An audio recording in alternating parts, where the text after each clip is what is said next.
On February 5, 1837, Dwight Lyman Moody was born in Northfield, Massachusetts, the sixth of 9 children. When he was only 4 years old, his father dropped dead, leaving the family drowning in debt. Creditors came to the door and stripped the house bare. They even took the firewood. Young Dwight had almost no education. He could barely read. He spelled so poorly that his letters were nearly impossible to understand. At 17, he left home for Boston to work in his uncle's shoe store. His uncle made him one condition: you will attend church every Sunday, no exceptions. One Sunday morning in April 1855, his Sunday school teacher, Edward Kimball, walked into the shoe store. He found Dwight in the back room, wrapping shoes. Kimball's hands trembled as he spoke. "Moody, I want to tell you how much Christ loves you." It was the most unremarkable conversion in history. No lightning bolt, no dramatic altar call, just a shoe salesman and a nervous teacher. But something ignited inside Dwight Moody that day. He showed up at church the following week and asked to teach Sunday school. The deacons nearly laughed. "You can barely read the Bible, son," one said. "Then I'll find children who can't read it either," Moody replied. He went to the streets of Boston and gathered the poorest, dirtiest children he could find. In 1856, Moody moved to Chicago, a roaring, lawless frontier city that smelled of slaughterhouses and ambition. He made good money selling shoes, but every night he was somewhere else: the slums, the saloons, the boarding houses, dragging people to Sunday school by the arm if he had to. By 1860, Moody's Sunday school had grown to over 1,000 children, the largest in Chicago. Abraham Lincoln himself visited and addressed the class, but Moody was restless. "I don't want to just gather children," he told his friend. "I want to set this whole city on fire for God." He gave up his business entirely. His friends thought he was insane. "You're throwing away a fortune, Moody," they warned. He didn't care. He built a church on Illinois Street, filling it with people no other church would touch: the drunk, the homeless, the broken. During the Civil War, Moody rushed to the battlefields, not to fight, but to minister to dying soldiers.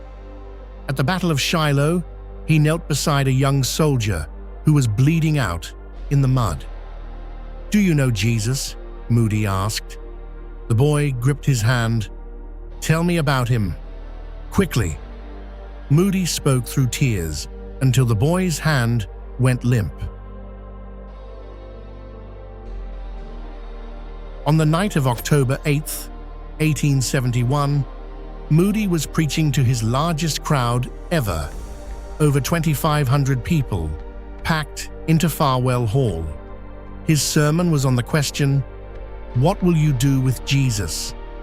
He told the audience to go home, think about it, and come back next Sunday with their answer. That night, as the congregation left the building, they heard fire bells ringing across the city. The Great Chicago Fire had begun. By morning, Moody's church, his home, and everything he owned was reduced to ashes. 100,000 people were homeless. 300 were dead. Moody was devastated, not by the loss of his church, but by his own words that night. "I told them to come back next Sunday," he whispered. Some of them never got another Sunday. He vowed that he would never again tell a person to wait until tomorrow to decide about eternity. That regret would haunt him for the rest of his life. Weeks later, while walking down a street in New York City, Moody experienced what he called the most transforming moment of my life. The presence of God overwhelmed him so completely that he ducked into a friend's house and begged for a room alone. "I thought I would die from the joy," he later wrote. "I had to ask God to stay his hand." What followed was one of the most remarkable chapters in Christian history. Moody partnered with the hymn writer Irasankey, and together they sailed to England. At first, no one came. Churches refused to host them. "Who is this uneducated American?" they scoffed.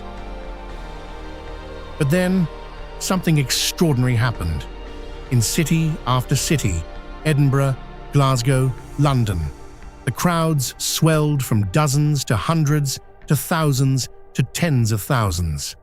Moody preached with such raw conviction that hardened men wept openly. In London alone, 2.5 million people attended his meetings over 5 months. A reporter once asked him, "Mr. Moody, what is the secret of your power?" Moody stared at him for a long moment and said quietly, "There is no secret. I am the most overestimated man in America, but God is the most underestimated." Moody returned to America a changed man, and he changed America. He founded the Northfield Schools for underprivileged children, the Moody Bible Institute in Chicago, and the Colportage Association that printed affordable Bibles for the poor. He refused to be ordained. He never took a salary from his church. Over his lifetime, Moody traveled over 1 million miles and preached to more than 100 million people, all without a microphone, all without television or radio. Just a poorly educated shoe salesman with a voice that could fill a stadium and a heart that could break for a stranger. On December 22, 1899, Dwight L. Moody lay on his deathbed in Northfield. His family gathered around him. Suddenly, his eyes opened wide and he spoke clearly. "Earth recedes, heaven opens before me. This is no dream, it is beautiful." Then his eyes closed for the last time. One nervous Sunday school teacher walked into a shoe store and spoke to a teenager about the love of Christ. That teenager became a man who shook 2 continents. Moody never stopped believing that God uses the unlikely, the unqualified, and the underestimated, because he was all 3.